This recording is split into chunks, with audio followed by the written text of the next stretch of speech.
Let me ask you something unusual. Have you ever found yourself waking up at exactly 3 a.m.? 3 nights in a row, for no apparent reason, heart racing like you ran a marathon in your sleep? Have you ever watched everything in your life unravel? All at once, like dominoes falling in perfect order, too perfect to be random. You tell your friends it's just stress, Mercury retrograde, bad luck, but deep down, you know something's off. You feel watched. You feel drained. Now here's the twist. A 2020 psychological study in Frontiers in Psychology found that more than 40% of people have felt unexplained interference in their lives. Interference they don't chalk up to superstition, but to spiritual manipulation. We like to believe we're rational beings, protected by reason, immune to invisible influence, unless science confirms it. But what if science just hasn't caught up yet? This video isn't about blaming your eccentric neighbor with crystals or waving around sage like a magic wand. This is something deeper. It's about what happens when someone weaponizes energy and how to tell if that weapon is pointed at you.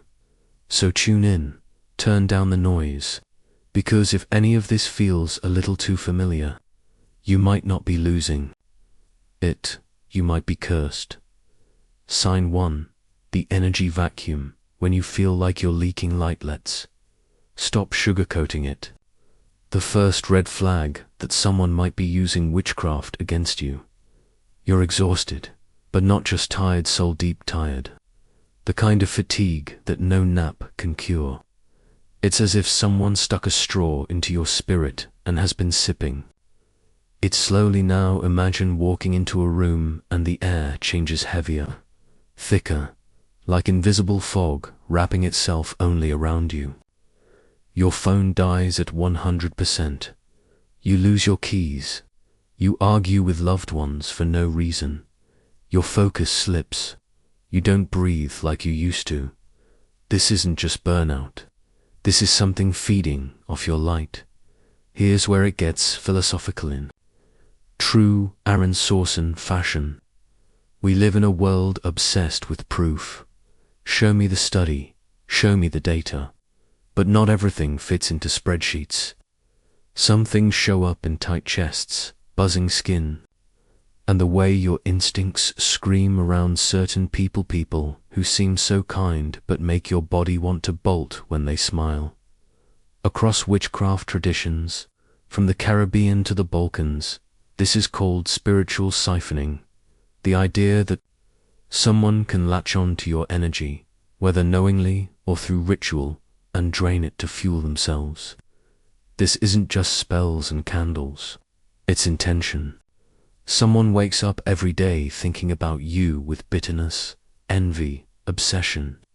That energy becomes a force, and sometimes it finds its mark. Ask yourself, are you more clumsy than usual? Do certain spaces spike your anxiety? Do you keep dreaming about someone watching or chasing you? Sometimes these aren't just dreams, they're warnings. Let's go deeper. There's a man, call him Theo, a teacher, stable, routine. Life was good. Then he dated a woman, charming, intense, a little too much. After they split, she said something strange. "You'll never get away from me." He laughed. A week later, his tires blew. Then his dog got sick. Then he started forgetting words mid-sentence. His sleep vanished. His job slipped away. The doctors said stress, but he kept seeing shadows in mirrors, smelling her perfume in his apartment. Then he found a photo of himself, burnt around the edges in an envelope on his doorstep. This isn't a horror film. It's what he lived, believe in magic or not. Here's the uncomfortable truth. When people send energy with focus and feeling, especially hatred, that energy moves. And sometimes it moves toward you. So what do? You protect your space. Clean your energy like you wash your hands. And more than anything, stop ignoring the signs.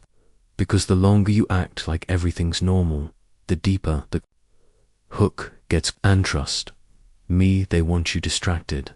Sign 2, the pattern that wasn't there yesterday. When reality starts glitching, picture this. You're brushing your teeth. Same mirror, same lighting, same you. But tonight, something's off. You stare into your reflection and something feels wrong. Your eyes feel like they aren't yours. You blink, you look away. Your reflection doesn't. Sounds like a scene from Hereditary or The Conjuring, right? But thousands across the world report the same eerie glitch. Reality starts to feel too thin, too still, too wrong, like someone's rewriting the code of your life. When witchcraft targets your perception, it doesn't blast through the door. It slips through the cracks, micro changes, unexplainable shifts, a clock that always stops at the same time, a song playing 3 times in 3 different places, a whisper of your name when no one's there. Coincidence? Maybe, until the coincidences start having a conversation with each other. Now let's go full Stoicism. Your mind is a pattern detector. That's how you survive. But when someone's tampering with your energetic field, your brain pings alerts. What you feel isn't paranoia, it's detection. Your inner software knows something is trying to break in. Let me introduce Lana, graphic designer, hardcore skeptic. She blocked her ex, an amateur occultist, after he started sending weird messages. Watch the crows. She ignored him. Days later, her laptop crashed. A client file renamed itself. You can't hide. Her microwave sparked only when reheating coffee. Then came the 2:22 a.m. wake-ups. Then the crows on her windowsill, still, silent, watching, not flying. Just there, no mental illness, no drugs, just a slow-motion distortion of her entire world. Still think it's all coincidence. Mirror magic, chaos binding. This isn't old crones in forests. It's about intention. Symbols become tools. Objects become codes. Time becomes a doorway. Your name becomes a key.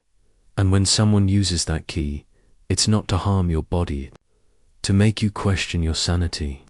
And when you stop trusting yourself, they've already won. Here's what most people get wrong. They wait for some Hollywood scare, the exorcism, the levitating bed, but real witchcraft. It's subtle. It's the phone that rings once, the chill in that one corner of your house, the number that follows you like a ghost with no memory of why. And by the time you notice, you're already in the web. So what now? You track the patterns. You put distance between yourself and anyone who twists your gut in that quiet weather. 2 nice smiles, the empty eyes. You don't cleanse to be trendy, you cleanse to reclaim. Whether it's salt, sound, or prayer, it's about ownership of your energy, because the second you trust your instincts again, that's when their grip starts to break. Sign 3, the sudden collapse, when everything good dies. All at once, let's talk about collapse. Not explosions, not disasters. I'm talking about quiet, eerie unraveling. You get ghosted by a job you were perfect for. Your car breaks down days after the final payment. Your best friend goes cold. Your bank account makes no sense, and worst of all, you feel cursed. Then you feel ashamed for even thinking it. But here's the dark truth. It's never just one thing. It's the sequence, the stacking, the way it all falls apart so precisely, it feels targeted, like something's aiming at your life. Let me put it another way. What if someone, every single day, is sending focused intention at you, intention designed to rot your joy from the inside out. Let's talk about Marcus. Life was good, great. Girl, job promotion, friends. Then came the insomnia, the nightmares, same one every time. A whisper, you're next. His girlfriend dumped him, said he changed.